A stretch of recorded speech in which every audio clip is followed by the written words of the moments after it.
제가 지금까지 상문살에 대해서 굉장히 많이 이야기했는데, 우리가 인생을 살아가면서 이 상문살이 굉장히 영향을 많이 미친다고 저는 보고 있어요. 사주팔자까지도 바꿔놓는 게 상문살이라고 보고 해결을 해드리고 있는데요. 여기 사연이 있어요. 며칠 전에 있었던 사연이에요. 엄마가 딸 나이 상문살 잘 해결해 주셔서 감사하다는 그런 내용이에요.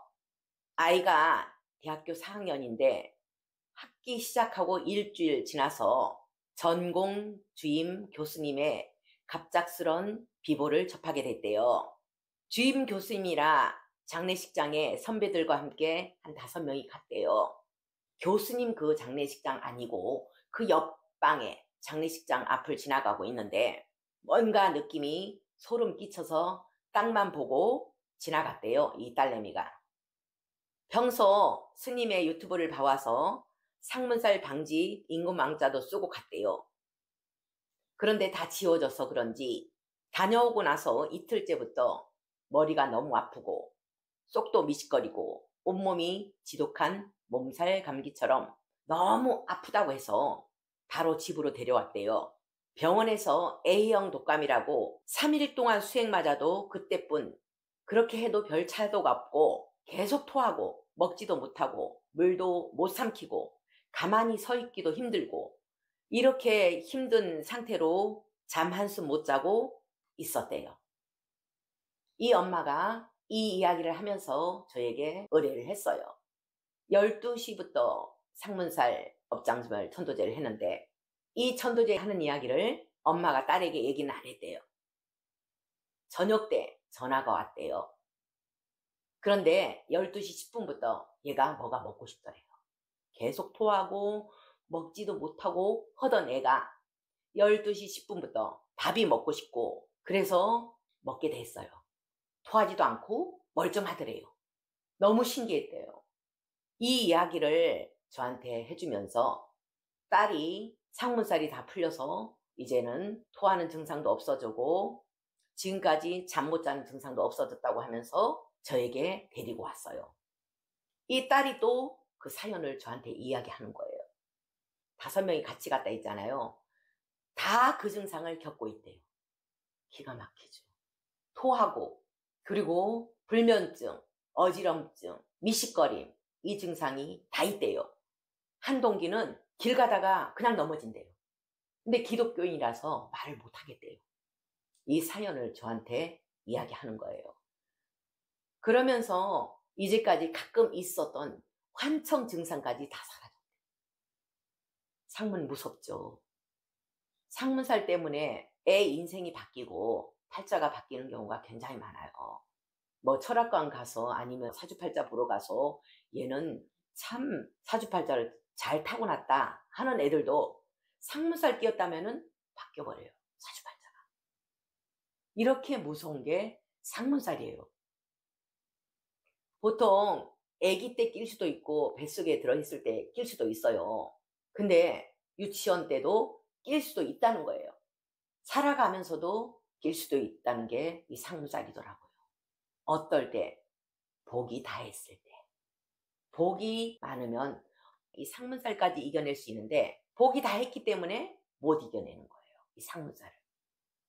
스스로도 상문살 끼었는지 안 끼었는지 판단할 수 있는 그게 있어요. 그게 바로 인생이 잘 안 풀릴 때 상문살 끼었구나. 살아가면서 일이 될 듯 하다가 안 되는 경우, 그리고 해도 사업이 안 되는 경우, 또 말아먹고 또 말아먹고 이럴 때 상문살 끼었더라고요. 그래서 우리는 복을 지어야 한다는 거. 복을 짓는 방법은 많죠. 채식하는 것도 복 짓는 거고, 방생하는 것도 복 짓는 거고, 사람들에게 웃는 얼굴로 대하는 것도 복 짓는 거고, 서 있는 노인네들에게 자리를 양보하는 것도 복 짓는 거고, 복 짓는 방법 많잖아요. 돈으로만 복 짓는 게 아니잖아요. 나 돈 많이 벌어서 좋은 일 할 거야. 평생 그렇게 해봐요. 죽을 때까지 복은 못 지어요. 없어도 짓는 방법이 있어요. 항상 머릿속에서는 어떤 복을 지을까만 생각하고 살면 돼요. 길 가다가 개미 밟지 않은 것도 복 짓는 거고, 길가에 죽은 새 한 마리 묻어주는 것도 복 짓는 거고, 맞잖아요. 저희 남동생이 지금도 지렁이를 줍고 있어요. 새벽 5시부터 줍는가 봐요. 그래서 참 잘하고 있구나 생각하고 있어요. 복이 없는 사람은 그렇게라도 지어야 되지 않겠어요? 우리가 살아가면서 부처님은 어떻게 살았을까 이 생각하고 살아야 될 것 같아요. 그러면은 복은 쌓이게 되는 거죠.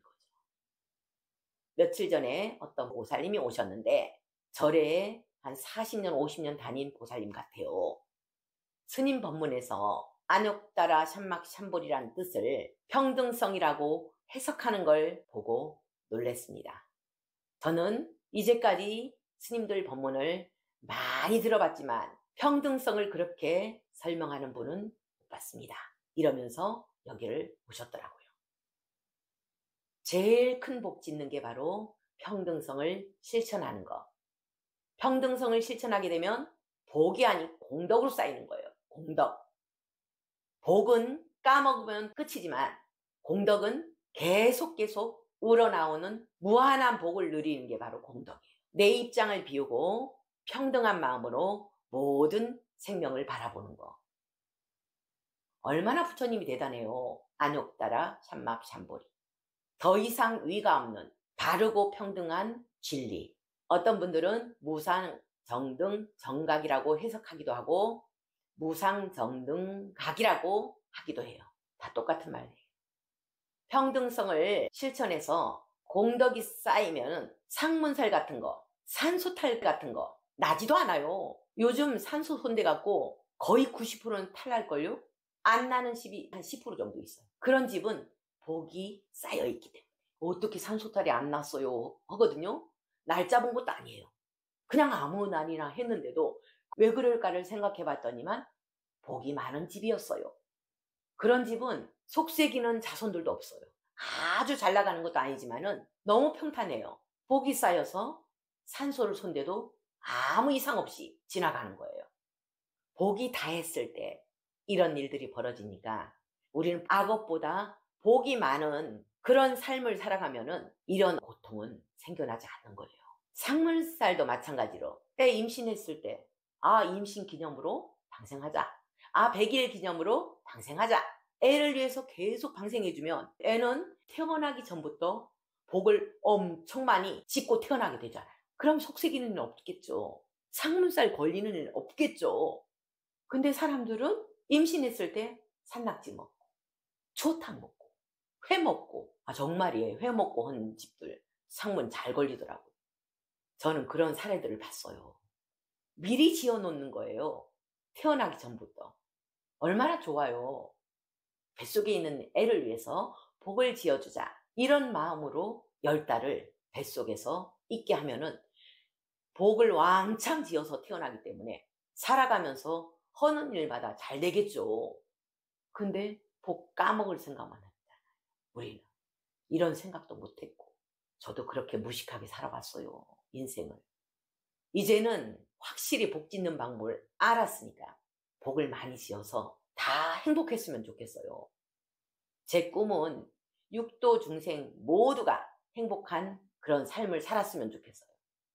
그래서 이번에 부처님 오신 날은 저는 육도 중생 모두를 부처님으로 보고 부처님 오신 날 육도 중생의 탄생을 축하하는 그런 기도를 할 겁니다.